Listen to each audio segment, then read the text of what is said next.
Hey guys, welcome back to me and him. So the topic that we're going to be speaking about is the advice that we would give our younger selves, because somehow we like to both think that we are so full of wisdom. But I mean, but I mean, yeah, The main word is like to think.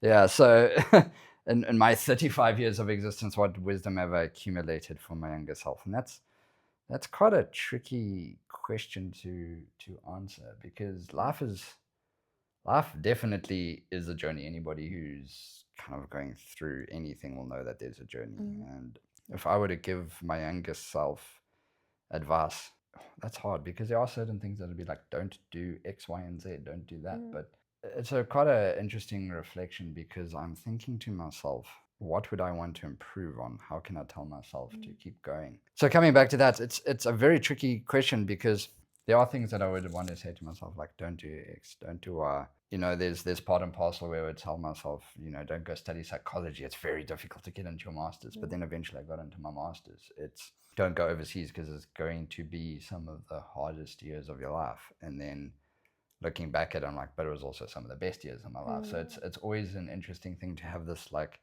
reflective intro and introspective perspective, look at things. I would also say to my younger self, don't be afraid to struggle, because there's a part of me that always wants like the easy route. But then I've looked back at my life, I've struggled for most things that I've ever wanted. But it's in that process, it's in that struggle. And it's actually really interesting that our brains are actually wired to find dopamine, like happy hormones, from struggle. And it seems uncomfortable, but they did a study on, I think it was a group of cyclists, and looking at long distance cycling, and when they had their most dopamine, when they felt the best, etc. And it was, for most people, it wasn't actually finishing the race. It was the process and the stages of going through the race. The finish line always feels a bit flat. So Interesting. what would I tell my younger self is, like, don't be afraid to struggle.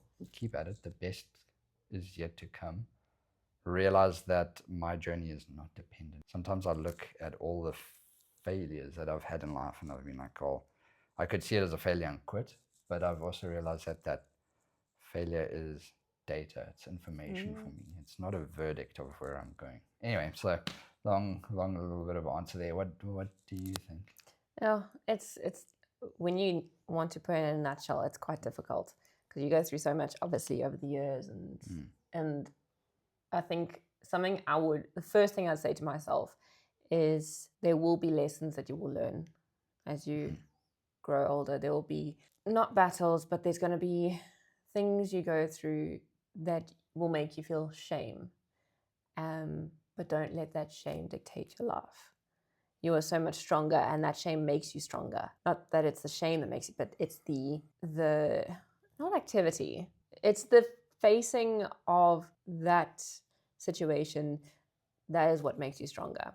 And yes, there are some things I would like to change that I did as a younger person, but a lot of it is actually what caused our friendship to grow in 2017 because of what I was going through that year. And if I wasn't going through that, I wouldn't have reached out to you, and we wouldn't have had a blossoming friendship. And which then a few years later caused us to actually start dating. Yeah. So it's just, I would tell myself to keep my head up and not be ashamed, not be shameful, don't be scared. Keep going. Just as like one of my favorite things to say is get back up, dust that dirt off your knees, and keep on walking. Like something I would though want to change is what I studied. So yeah, I have a huge passion for history, and one of my favorite shows to watch on YouTube is Time Team, and it's about a archaeology team. There's archaeologists, there's anthropologists in it, there's historians in it, and they go to different areas through the UK. They then have 3 days to answer their question that they set for themselves. So whether this was a monastery in this vicinity, and then through that they take, I can't even remember what it's called. I think it's not a sonograph. Is it a sonograph? I can't even remember all the terms. But they map the area out, and they're like, okay, that looks like it could be a wall, that looks like it could be something. And then that's where they do their little, they dig a hole. Yeah. A trench, that's what they call it, a trench. And they'll, over time, over the 3 days, they might dig more trenches or whatever. And then they'll answer their question. And that's one of my favorite shows to watch. So that put me into the mood of like, if I had to change what I studied, I would probably go into archaeology. And I know it's so difficult to find a job with that, but it would be fascinating to delve into that world of archaeology and get to work in museums. I know it's a lot of like admin, but good thing I enjoy admin, so it's not such a bad thing. I think it's also study things that you love, right? So studying what I studied and made it very difficult to progress my career, but I loved it, and it's given me a voice. It's allowed me to do what I do now for a living. So yeah, it's quite exciting that way. Exactly. One thing that I also told myself was start jiu-jitsu earlier, because that's also one of those things that I was saying is like, don't be afraid of like doing the hard things. And jiu-jitsu teaches me that like sometimes, you know, somebody's strangling you and you've got your leg in between some dude's legs and he's just crushing your head. You've got to quickly realize like, yeah, some hard things to get out of. So yeah, I would say, yeah, do that. Do the things that you enjoy. Like live life. Like don't worry too much about. Don't worry too much about outcomes. Sounds so cliche, but follow the journey. Right? And that sounds a little cliche, but follow the journey. But it's true though. Like it's. I think cliches exist for a reason.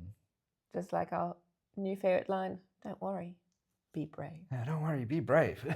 Yeah. Hey, you can actually put that towards life. Don't worry, be brave. Yeah, don't worry, be brave. Do something that scares you a little bit. And actually, that's what takes you out your shell a bit more, is stepping out of your comfort zone. That's also what I'm so thankful for doing as I've grown older, is stepping out of my comfort zone. And doing this can be out of my comfort zone at times. Yeah, so yeah. absolutely. I think it's the life lessons you learn growing up is not something that you actually want to change. Yes, there's sucky things that you go through, but they make you who you are. Yes, some of them might make you a terrible person if you allow it, but that's also the thing, is whether you allow it to make you a bad person or a good person. Like I could have allowed my life lessons to make me into a horrible, thankless, ungrateful person, yet I chose to look on the bright side. And I know that's also because I chose God above all else, and I have him to decide my life and direct me. That's interesting. Like, you know, the most important decision I ever made was giving my life to God. And that I would definitely tell my younger self to do again. Absolutely. Like, that I would not change at all. But yeah, it's important to have that faith, hold on to the faith, realize that you have plans, but God directs your path. And I think that's really important. Absolutely. So there you have it, guys. That's our take on what we would say to our younger selves. So yeah, I love it. All over the place, but it's us. It's great. But that is us, as you say. This is us. We're who we are who we are. It got tongue tied there. But anyway, we'll see you guys in our next video. Yeah. Like, subscribe, all those things. Bye.